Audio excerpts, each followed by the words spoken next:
En mi casa siempre se tomó muy buen café y siempre fueron muy exigentes con el café. Pero lo que sí marcó mucho a mi abuela y a mi mamá fue la comida del Tui. En mi casa se comía todo tipo de empanadas, arepas, pastelitos. Con la guerra de independencia comienza una crisis alimentaria muy fuerte. Bueno, estamos con la profesora Ocarina Castillo y yo quiero empezar, profe, esta conversa hablando primero de usted o de su casa. ¿Qué se comía en su casa cuando usted era pequeña? ¿Qué es lo que usted recuerda que le gustaba más a usted, que era lo más rico que se comía? Mira, yo soy caraqueña. Yo soy caraqueña, hija por mi lado materno, de una familia mirandina, pero de la zona mirandina más cercana a Caracas. O sea, mi abuela, mi bisabuelo, mis tíos, mi mamá son nacidos en Baruta. Pero me llevaron, seguí viviendo en Ocumare del Tuy hasta cumplidos los 3 años que nos mudamos a Catia, a la urbanización Urdaneta, vereda 7, número 6, en Catia. ¿Por qué cuento todo esto? Porque entonces yo he comido una comida muy caraqueña, pero muy caraqueña popular.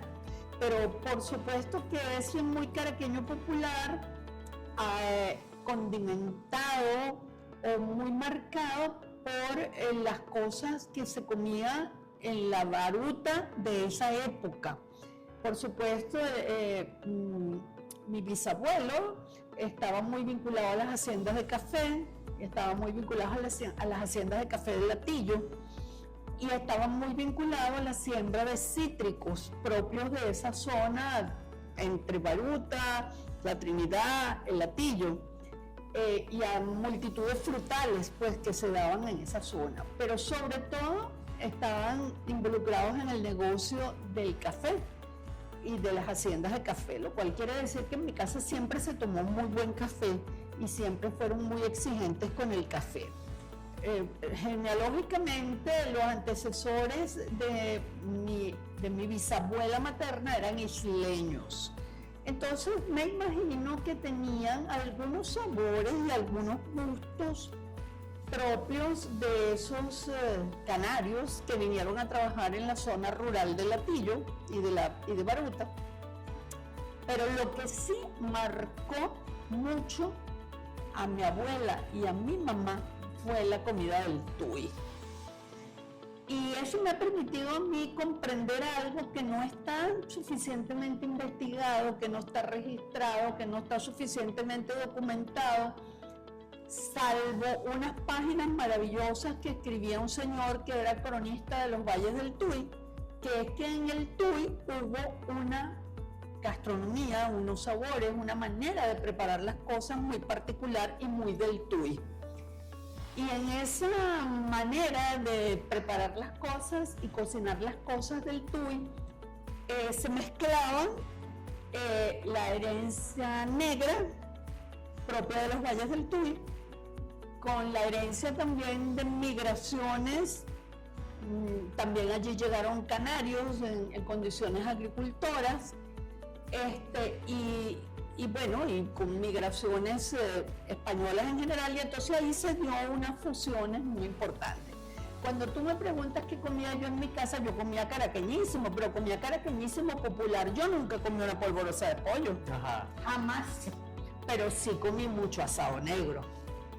En mi casa se comía todo tipo de empanadas, arepas, pastelitos. Se comía muchísimo, ¿cómo se llama el pescado que se pone en vinagre? Escabeche. El escabeche se comía por lo menos una vez a la semana, escabeche de distintos tipos de pescado, pero se comía muchísimo. En mi casa se comían las ensaladas típicas criollas hechas con zanahoria, papa, tomate, huevo sancochado, cortado en pedacitos, lo que se llaman las ensaladas cocidas, guasacaca, con la cual en Ocumario del Tuy, en Charallave, se acompañaban las parrillas. Era una guasacaca que tenía chicharrón Wow. y aguacate, pero era una guasacaca cocida. Yo he querido tener esa receta. Mi mamá me dejó por ahí unas líneas de esa guasacaca, pero mi mamá siempre decía que le hubiera gustado compararla pues con otras personas, pero eso era muy, muy propio. Del Tuy eran muy propias las pelotas. ¿Qué son las pelotas? Las pelotas eran unas bolas de maíz que se fermentaban un poquito y se envolvían en hoja de plátano, que era por supuesto herencia afro del Tuy. Las pelotas entonces tenían un acidito, que era el acidito de la fermentación del maíz, y eran difíciles de hacer porque no se te podían pasar. Y se comía, yo recuerdo comerlas frías, no calientes, Como una especie de buñuelo. pero no fritos sino sancochados. No fritos sino sancochados. Y la gracia era que la masa tenía que tener un punto de ácido que se lo daba la fermentación. En el Tuy se comía todo tipo, por supuesto, de empanadas y de frituras, en las cuales se pusiera en juego distintos tipos de guisos y la masa del maíz, ¿no? Y por supuesto unas caraotas deliciosas preparadas con culantro. Eso también es las cosas que recuerdo de la herencia del Tuy, y que me gustaría mucho que pudiéramos algún día hacer una especie de seminario con unos adultos mayores del Tuy que puedan recordar otras recetas, ¿no? En mi casa se comía muchísimo. Mi abuela aprendió a hacer maravillosamente el pasticho, pero mi abuela lo criollizó. En mi casa se comía fundamentalmente pasticho con guiso de pollo. Se comía muchísimo eso de hacer una especie de pasticho pero con cachapas. Que en algún momento creo que lo llamaron chalupa. En algún momento lo llamaron chalupa. Yo no sé si la chalupa es así o no. No. Pero sí, en mi casa lo hacían. La original mexicana no es así, pero esta es la versión criolla. Y te puedo decir que la versión criolla es más rica. A mí me gusta la versión mexicana, pero la criolla es más rica. En mi casa se comía caraota constantemente y éramos del partido de las caraotas con papelón. Salvo mi papá, que como buen yaracuyano marcaba la diferencia, y entonces mi papá se le sacaba su olla de caraotas aparte, a la cual no se le ponía papelón. Se comía poco casabe, pero se comían muchísimas arepas. Se comían arepas de todo tipo, fritas, asadas, de todo. Se comía mucha cachapa, porque en el Tuy también se comían muchas cachapas. Bueno, la gran fiesta de los domingos era un buen sancocho. Hacer las hallacas era una fiesta maravillosa, comandada por mi abuela como comandante general.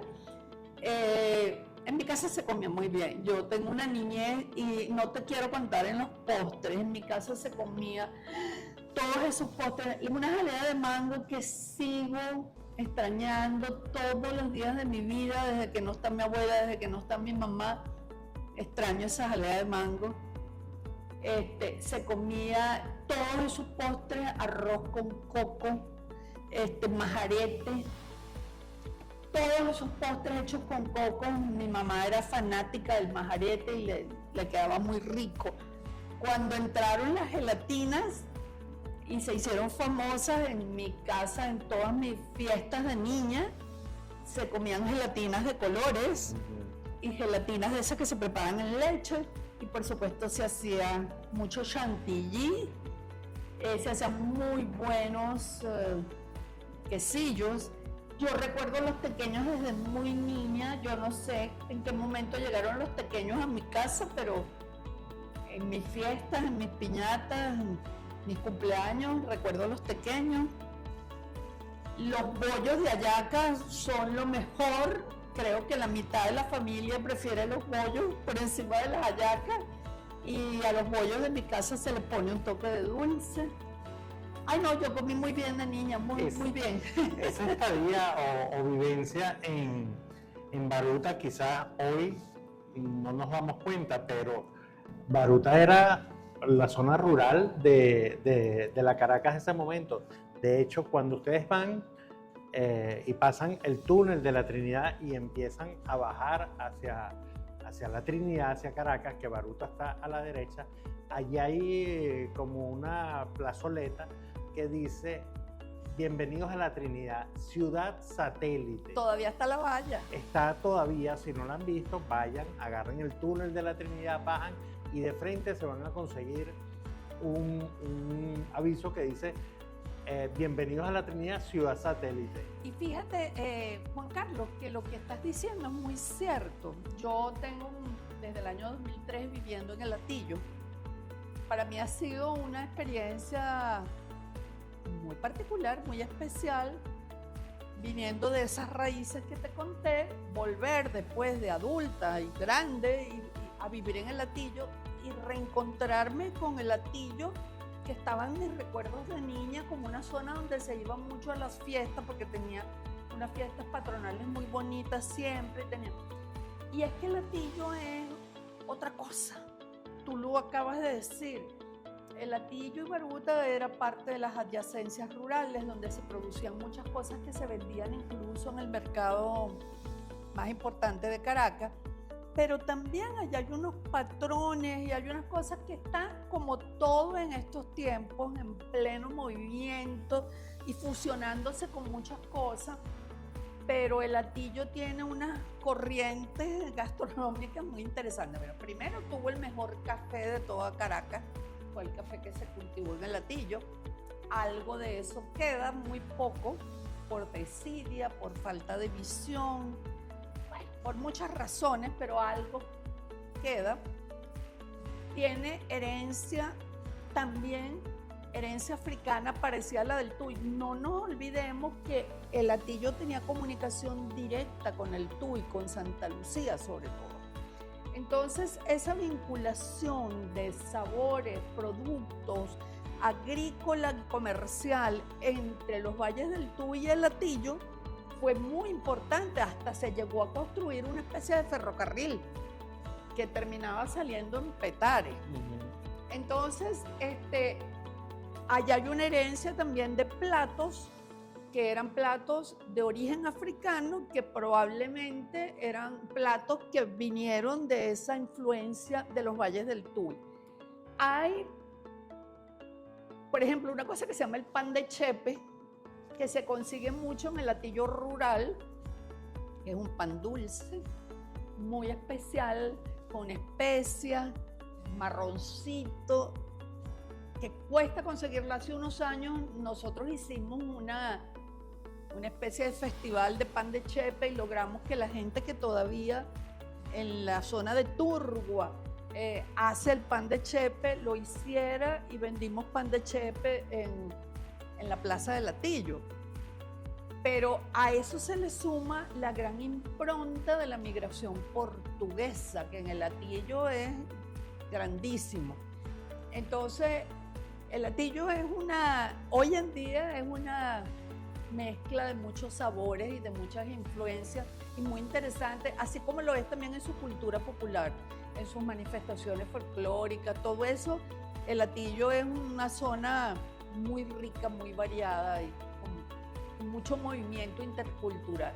Ok. Bueno, ahora vámonos un poco más para atrás. Vamos a ir echando la película para atrás en el tiempo. Digamos, finales del siglo XIX y casi que todo el siglo XX,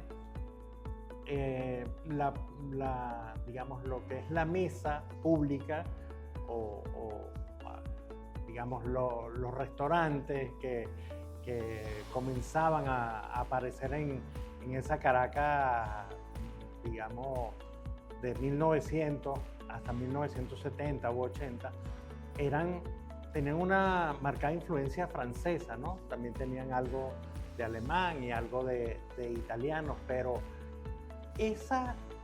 hace ratito usted conversó y dijo que en su casa se comía la comida caraqueña, pero algo así como la de verdad, la popular, Sí, la popular. la casera. Entonces podemos dividir lo que es la cocina caraqueña de los restaurantes y la cocina caraqueña de las casas. ¿Eso permea o no es tan así, no permea tanto? ¿Se queda en los restaurantes y se queda en las casas las dos cocinas? No, claro que permea, pero se cristaliza con esas diferenciaciones sociales de por medio.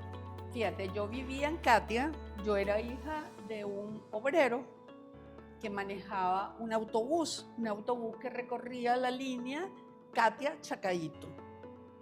Y mi abuelo era un obrero de la CanTV, entonces la comida de mi casa era la comida de una casa popular en una vereda de Catia, donde los dos hombres que trabajaban eran obreros.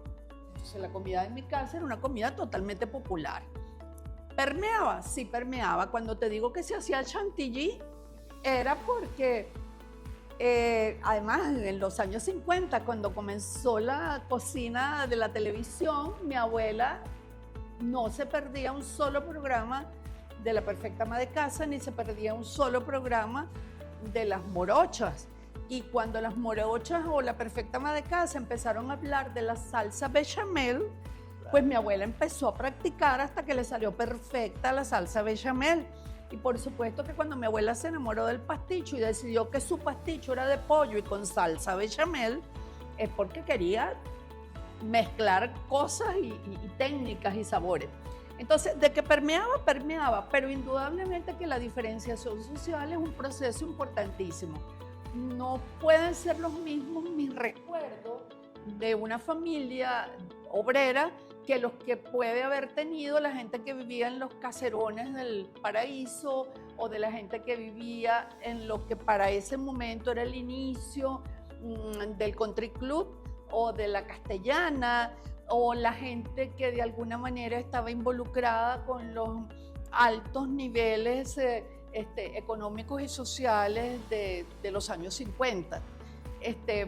Ciertamente la mesa pública, sobre todo en las últimas décadas del siglo XIX, está muy marcada por la influencia francesa, como tú lo dices, influencia francesa que marca el mundo completo, no solamente a Caracas, marca todas nuestras grandes ciudades latinoamericanas, pero que en el caso venezolano tuvo mucho que ver con el enamoramiento francés de nuestro presidente Guzmán Blanco, que contribuyó y ayudó en que ese enamoramiento tuviera mucho que ver con los patrones gastronómicos, con los menús, con la estructura de la mesa, la estructura de una mesa bien servida, etcétera, etcétera.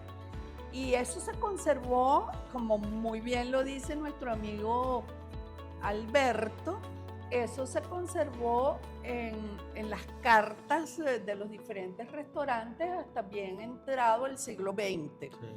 Sí. Y por supuesto que permearon y se hicieron, yo creo que la palabra clave es la palabra resignificación, porque probablemente una sopa de cebolla, que es una cosa tan exquisita y tan rico, y que los restaurantes franceses exquisitos de la Caracas de los años 40 y 50 hacían dentro de un esquema totalmente francés.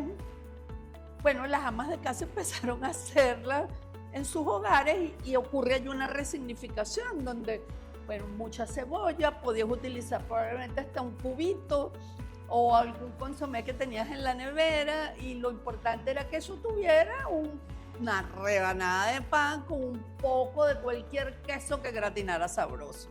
Entonces, claro, hay una resignificación de una receta típicamente francesa, bueno, que termina popularizándose. Sí, yo me iba a referir específicamente, me leyó la mente, a la sopa de cebolla, porque llegó un momento que probablemente en los años 70, en la década de los 70, o quizás parte del 60 también, donde se popularizó la sopa de cebolla, que llegó casi hacer un plato nuestro.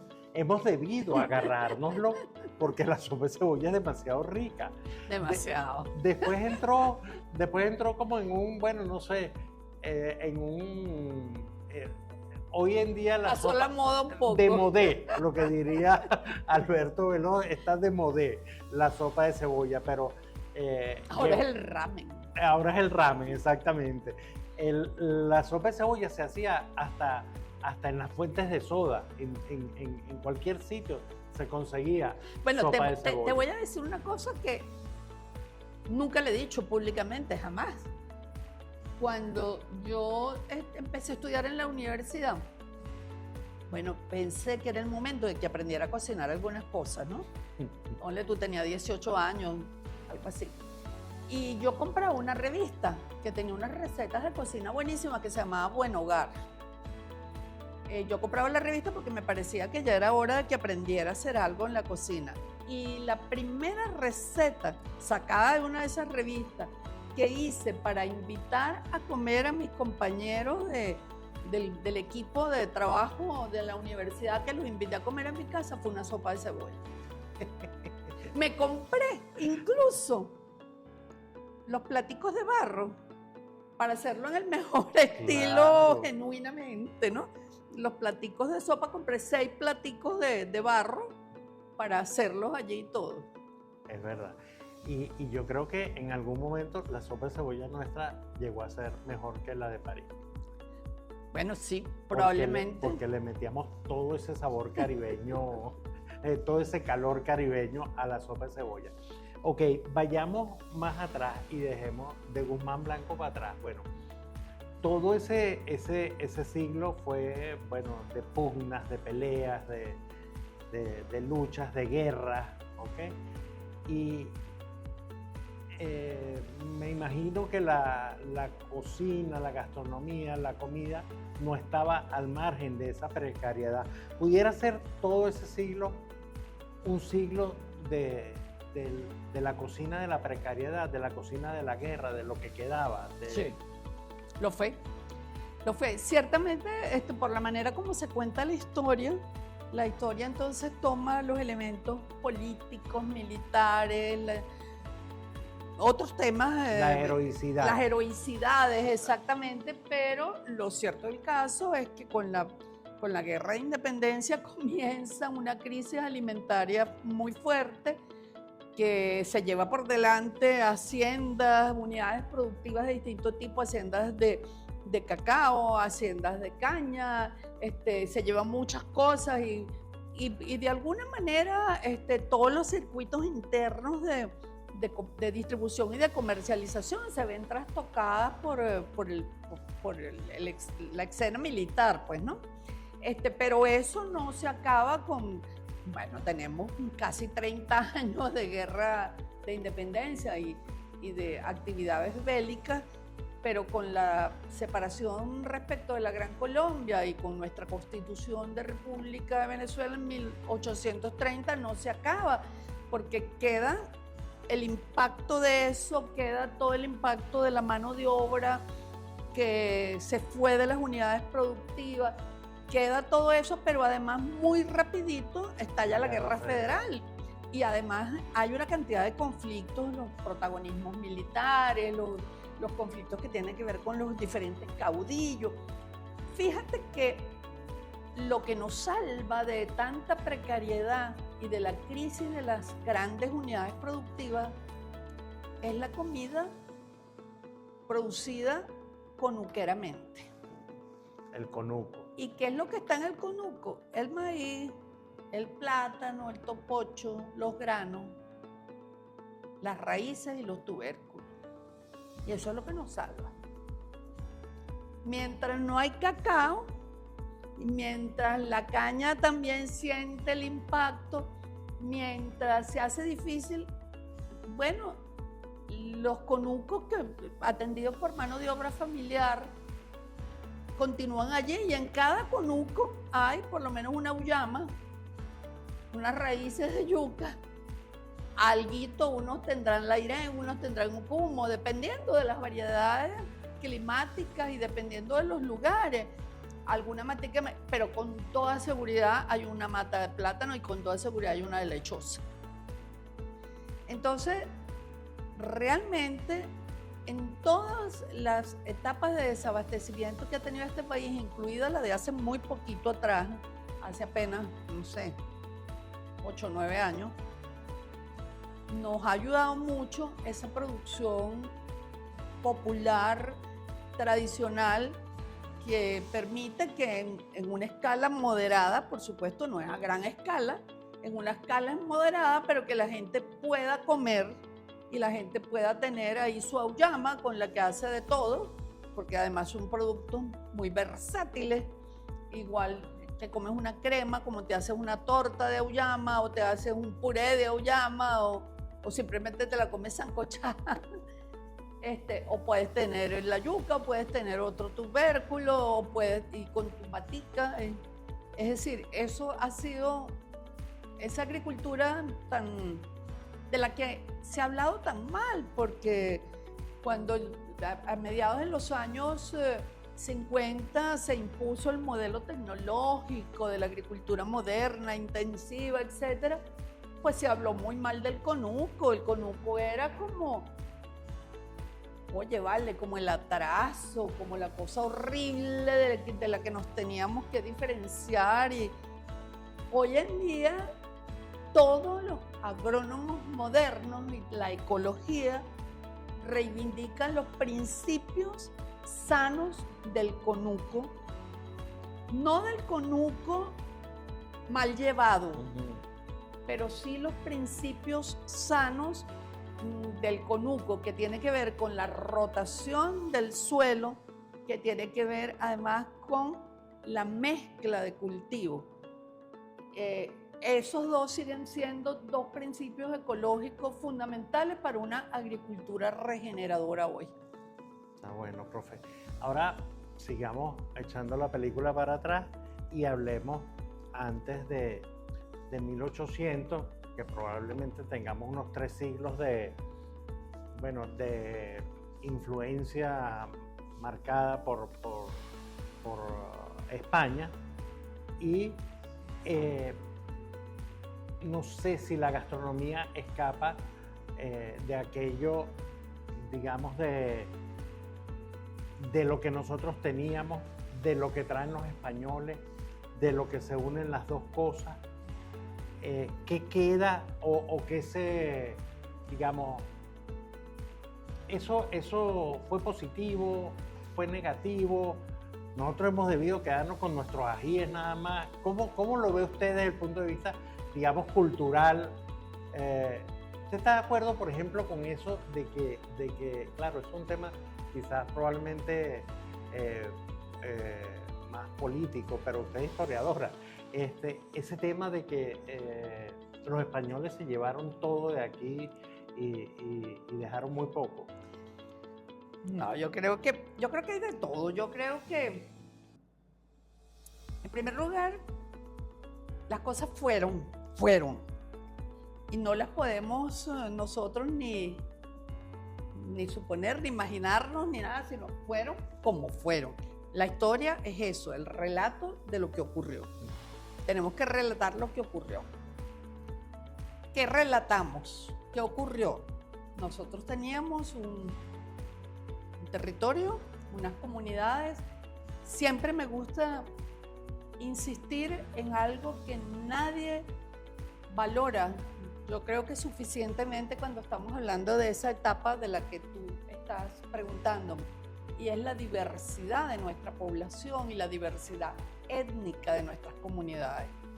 La gente tiene un poco una falsa imagen de que todos los indígenas eran igualitos, de guacuco, flecha, y que todos caminaban igualito, y que todos se ponían una pluma ridículamente en la cabeza de una determinada manera, y que eran igualitos, y que hacían unos cacharros de barro igualito, y nada más lejos que de esa imagen absolutamente simplificada y mentirosa. Nosotros teníamos una diversidad muy grande de comunidades con saberes, cosmogonías, mitologías, lenguajes, formas de comer, preparaciones totalmente distintas. antes de que pusiese en este territorio su pie el señor Cristóbal Colón. Así mismo. Esa diversidad existía, por supuesto, de la mano de nuestra diversidad geográfica, ecológica, y por supuesto no eran los mismos las características de las comunidades propiamente amazónicas que las que estaban en la costa de Venezuela, en lo que hoy es Monagas, o lo que hoy es Sucre, o lo que hoy es Anzoátegui. No era lo mismo de lo que era la zona zuliana, donde era totalmente distinto los guayú de los que estaban en la Sierra de Perijá, en un espacio tan chiquito como lo que es el estado Zulia. Y teníamos guajiros, teníamos paraujanos y teníamos los que ocupaban la Sierra de Perijá. Y eran totalmente distintos, comían distinto, cazaban animales diferentes, sembraban cosas distintas, obedecían a una naturaleza con características diferentes. Y eso todo por hablar solamente de una parte de lo que es hoy el estado Zulia. Entonces, en primer lugar, esa diversidad existía y esa diversidad nos dio una despensa maravillosa. Cuando el poder colonial, a través de la presencia de los españoles, llega a estas tierras, bueno, se encuentran con eso. Se encuentran con un mundo que de verdad, llamarlo el mundo nuevo es una categoría real, es un mundo totalmente distinto, totalmente nuevo, diferente de lo que ellos habían visto, incluso en los lugares extraeuropeos a los cuales ellos habían podido ir. Aquí los espera la exuberancia de la franja tropical, la exuberancia, el verdor, el clima, las matas, la fruta de la zona tropical, que ellos no la conocían, pues, y una despensa alimentaria riquísima tanto en especies vegetales como en especies animales. Y ellos vienen con sus maletas de sabores y de costumbres debajo del brazo y en sus barcos. Para ellos, encontrarse con una arepa o con un casabe, cuando ellos lo único que quieren comerse es una hogaza de pan de trigo, es un impacto impresionante. A ellos les llevó mucho tiempo entender, y a mí me gusta recoger, en uno de mis trabajos, me gusta recoger la expresión que ellos usaron, los panes de esta tierra. Esa expresión viene de ellos, fueron ellos los que catalogaron de pan al casabe y a la arepa, porque ¿qué es el pan? El pan es el elemento fundador de una civilización, sea de trigo, de avena, de lo que sea. Pero ese alimento que se come todos los días y que es fundador de un hogar y de una cultura, eso se llama pan. Y eso era el casabe y eso era la arepa. Eran elementos fundacionales, totalmente fundacionales de nuestras culturas. Y por supuesto, en el caso de la arepa, es un cereal del Nuevo Mundo, y en el caso de la yuca, es una sustancia totalmente con almidón, con muchísimo almidón. Es una harina, pero es harina también. Por eso el casabe también es un pan. Entonces, claro, el asombro de ellos cuando consiguen esos panes, porque para ellos el pan era el que ellos conocían. El asombro, esa es otra frase de los cronistas que me impresiona mucho, las raíces y los tubérculos, y dicen los alimentos que crecen bajo tierra, porque para ellos eso es una novedad, que nosotros nos comamos todo eso que crece bajo tierra. Entonces, allá hay un impacto tan grande como el que tuvieron nuestras poblaciones indígenas, también cuando vieron los caballos, o cuando empezaron a ver las reses o las gallinas. Nosotros teníamos otro tipo de aves, pero eran distintas. Entonces yo creo que hay impacto, hay sorpresa, y ahí comienza ese proceso que en antropología podemos llamar interacción, interculturalidad, que tiene distintos momentos. Tiene un momento muy violento, que es lo que en la historia tradicional se llama el momento de la conquista, un momento muy violento, un momento de imposición, un momento de negación, un momento de mucha violencia física y comunitaria. Cuando uno lee, por ejemplo, al señor Alfinger, alemán, él tiene un diario donde él cuenta su penetración en el territorio hacia la zona que hoy es Lara Yaracuy. Y es impresionante, porque tú ves ahí contado por él con absoluta naturalidad cómo acaba con centenar de comunidades indígenas en el Valle del Turbio. En medio de la violencia más increíble, porque esa era la zona más densamente poblada, el Valle del Turbio, más densamente, y él lo dice, aquí había muchísima gente, aquí había muchas aldeas, ¿cómo acaba con ellas? Entonces, por supuesto, hay un primer momento en que no es que estoy viendo a ver cómo son los maíces que tú comes, ni nada de eso, un problema en que estoy acabando con todo. Y por supuesto es el momento en el cual se produce por una parte la respuesta indígena, que también tiene que ser violenta porque es lo que está recibiendo, tiene que defenderse, la respuesta indígena por una parte, la respuesta de nuestras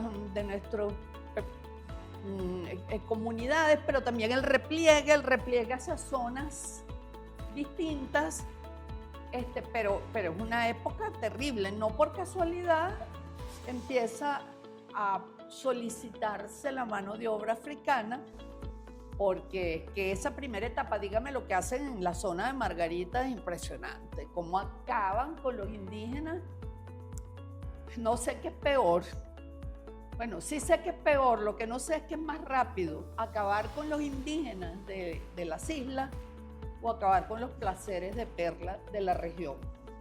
Y ambas cosas se dan de la mano, acaban con los indígenas y acaban con los placeres de perla. Entonces, claro, esa interacción va a tener distintos momentos, va a tener una etapa muy violenta, de una reacción terrible, y por supuesto ellos sí se llevan lo que consiguen, no se llevan todas las perlas que consiguen, ellos se llevan la plata en donde consiguen. Ellos buscaban el dorado, pero no lo conseguían, pero se llevaron cuanta pepita de oro consiguieron por ahí en cualquier río. Pero eso es el siglo XVI, que es como ese primer contacto y ese contacto tan expoliativo. Ya a finales del siglo XVI, principios del XVII, el contacto empieza a ser más poblador, menos expoliativo y más poblador. Y ahí es donde comienza a darse eso de que yo empiezo a probar lo que tú comes y empiezo a probar eso que te gusta tanto comer a ti, que eres español, yo voy a tratar de sembrarlo a ver si se da. En el caso de Caracas, es impresionante porque apenas 40 años después de la fecha oficial de fundación de Caracas, 1567, 40 años después, es nada, Juan Carlos, es nada. 40 años después, la cantidad de alimentos de origen español que se sembraban en el Valle de Caracas. Se sembraba hasta trigo aquí. Bueno, claro, porque los españoles no podían vivir sin eso. Y la cantidad de vegetales, claro. Estas experiencias, unas fueron buenas, otras fueron malísimas, no se dieron, no pegaron, fueron poquitas cosas. Pero a nosotros nos cuesta entender cómo fue esa interacción, pero fue una interacción con sus altas y sus bajas, con sus niveles de violencia muy terribles. Y por supuesto, no perdamos de vista que se trata de una dominación colonial. Así como en África, no podemos perder de vista que la esclavitud, lo que significa la esclavitud y lo que significa la trata negrera y lo que significa la traída de esa mano de obra en condiciones de esclavitud espantosas a trabajar en el nuevo mundo, eso no lo podemos perder de vista, y eso sigue siendo una impronta del África de hoy. Igualmente, el orden colonial del siglo XVI, 17 y 18 a nosotros nos marcó. Nos marcó en muchas cosas. En muchas cosas, no solo en la gastronomía, nos marcó en muchas cosas.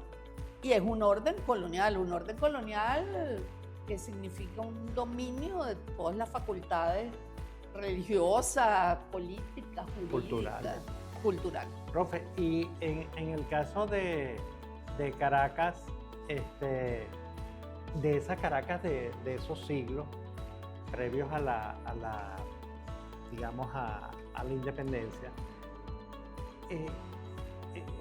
¿qué papel o cómo marcaba el Cerro El Ávila y el río Guaire esa gastronomía caraqueña?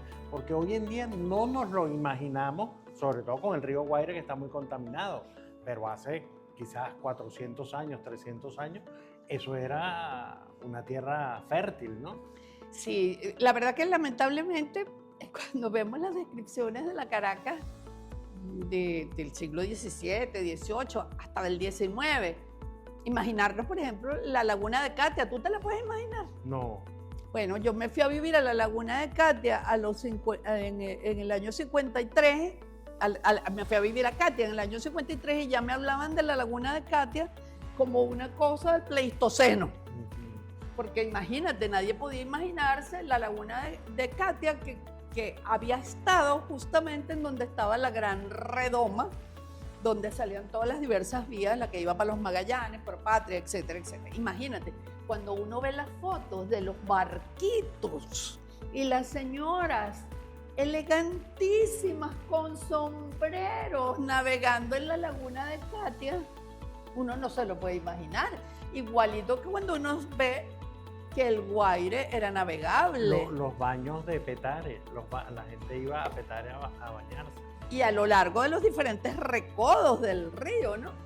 Y que comíamos los peces del río, que daba distintos tipos de peces. Hay toda una tipología, hay un investigador muy importante de la Universidad Central que tiene toda una investigación sobre cuáles eran las especies guairenses, que eran las especies del río Guaire, y eran muchas y con distintos tipos de peces, unos más grandes, unos más chiquitos, y eso cómo fue desapareciendo a medida que el proceso de contaminación del río, probablemente, pienso yo, hoy exista una cantidad de microorganismos interesantes allí dentro de lo que es la contaminación del río, pero que requiere de continuar investigaciones para ver qué hay allí, porque indudablemente el río sigue estando vivo, claro, contaminado, pero vivo.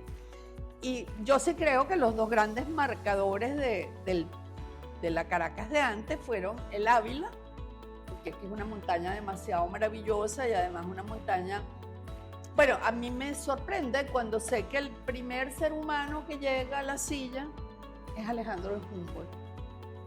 Nadie había llegado a la silla de Caracas hasta el momento que suben Humboldt y Bonpland. O sea, nadie había logrado llegar a ese punto máximo de altura. Entonces imagínate las diferentes franjas que hay en ese camino, las diferentes, todo lo que es la estratigrafía desde el punto de vista vegetal, de especies, de fauna y de flora que tiene el Ávila, que era una cosa maravillosa. Desde la zona más baja, donde estaban los bosques de catuche, guanábana, o de las diferentes frutas, o hasta las zonas más altas con una vegetación muy particular, ¿no? Y por supuesto, allí habría una cantidad de cosas. A mí hay cosas que me llaman la atención. Cuando yo hice una investigación sobre los años 50, por ejemplo, descubrir que en ese camino que nos lleva hacia el Paraíso, hacia Montalbán, hacia la Universidad Católica Andrés Bello, por esa ruta, la margen sur del Guaire eran puros sembradíos. Sembradíos que estaban en manos, ¿sabes de quién? De chinos. Era una colonia de inmigrantes chinos que tenían sus sembradíos en la margen sur del Guaire y ahí sembraban vegetales, lechuga. Imagínate, años 50. Lo más impresionante es que cuando se inaugura el mercado de Quinta Crespo, va a haber 2 puestos de vegetales en manos de los chinos que sembraban en las huertas del Guaire. Están las fotos. Fíjate, estamos hablando de los años 50, hace 70 años atrás. Mira cómo ha cambiado todo. Sí. O sea que las márgenes del Guaire no es que fueron importantes para la agricultura del siglo XVII y XVIII, es que hasta la del XX. Y así por el estilo, con toda esa zona adyacente donde había muchas cosas, estaba el café, estaban las papas, o sea, Caracas fue un microcosmos de producción de alimentos, ¿no? Bueno, yo tengo un conocido que le compra en la Universidad Metropolitana, por allá, a unos señores que tienen un conuco en el Ávila.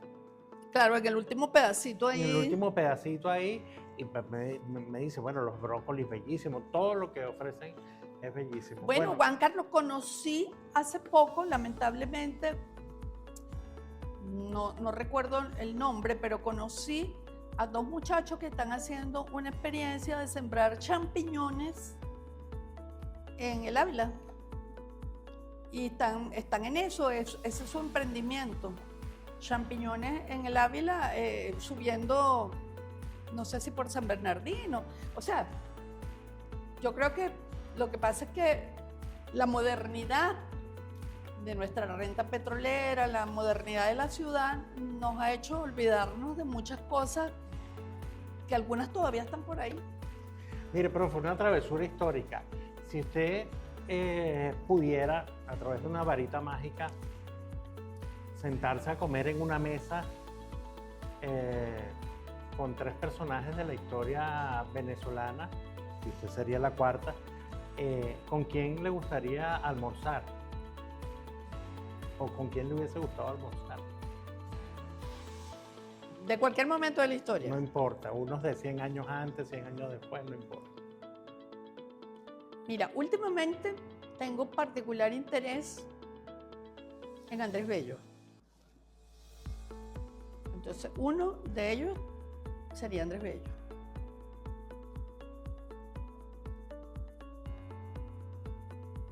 Creo que otro sería Simón Rodríguez. Creo que otro sería Billo Frometa. ¡Wow! ¡Qué chévere! Bueno, profe, gracias por estar aquí, de verdad. Ha sido una conversa demasiado sabrosa, demasiado rica, demasiado entretenida, demasiado nutritiva, como siempre con usted son todas estas conversas. Muchas gracias a ustedes por todo, por estar aquí y por tener el lujo de conversar aquí entre estas fotos, que es casi como conversar con esos 3 personajes. Así mismo, gracias, ¿verdad?, por este espacio al Trasnocho Cultural, por permitirnos estar aquí en la Sala TAC en medio de esta exposición de Marilí Coll, hermosa e imponente exposición que hizo Marilí aquí en Caracas. Bueno, profe, gracias por estar aquí. Gracias a usted.